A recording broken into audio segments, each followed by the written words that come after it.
잠언 9장 10절 말씀. 여호와를 경외하는 것이 지혜의 근본이요 거룩하신 자를 아는 것이 명철이니라.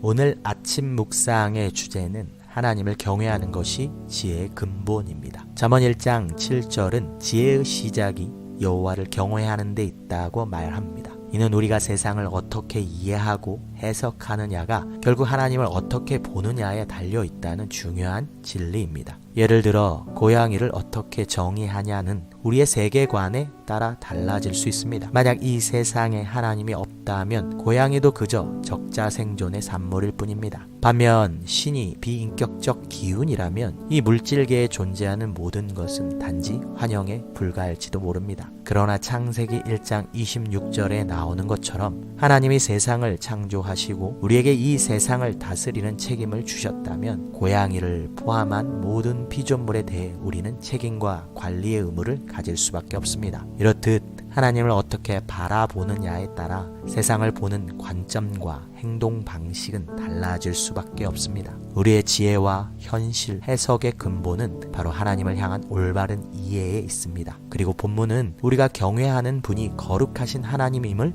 강조합니다. 하나님의 거룩하심은 그분의 속성 중에서도 가장 두렵고 떨리는 부분입니다. 이 거룩하심 앞에서 우리의 죄는 더욱 선명하게 드러납니다. 우리가 아무리 선해 보이더라도 하나님의 거룩함에 대비될 때 우리는 그 죄악을 결코 감출 수 없습니다. 히브리서 10장 19절에서부터 22절은 예수님의 피로 인해 우리가 이 거룩하신 하나님 앞에 설 수 있다고 가르칩니다. 오직 예수님의 희생과 피로 인해 속죄함을 받은 우리는 거룩하신 하나님의 존전에 있어도 안전할 수 있다는 것입니다. 그렇지 않으면 하나님의 거룩하심 앞에서 우리는 결코 설 수 없습니다. 그러나 예수님을 믿는 사람에게는 하나님의 거룩하심이 두렵기보다는 기쁨의 이유가 됩니다. 하나님의 거룩함을 떠올릴 때마다 우리는 우리 같은 죄인이 그분의 사랑을 받는다는 사실에 경이로움을 느낍니다. 이는 인간의 이해를 초월한 은혜의 기적이죠. 우리를 사랑하시는 하나님은 거룩하시며 그 거룩함 안에서 우리는 더 큰 기쁨과 평안을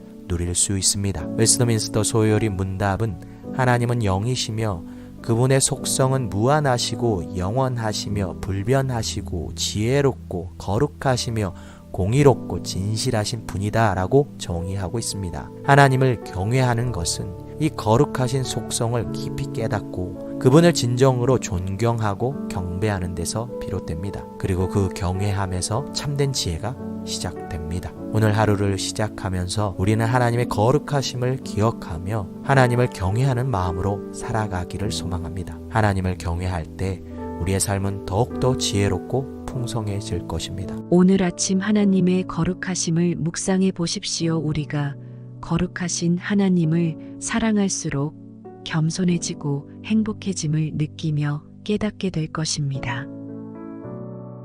주님은 어찌나 거룩하신지 이사야와 모세 같은 사람도 주님의 존전에서 일대 충격에 빠졌습니다.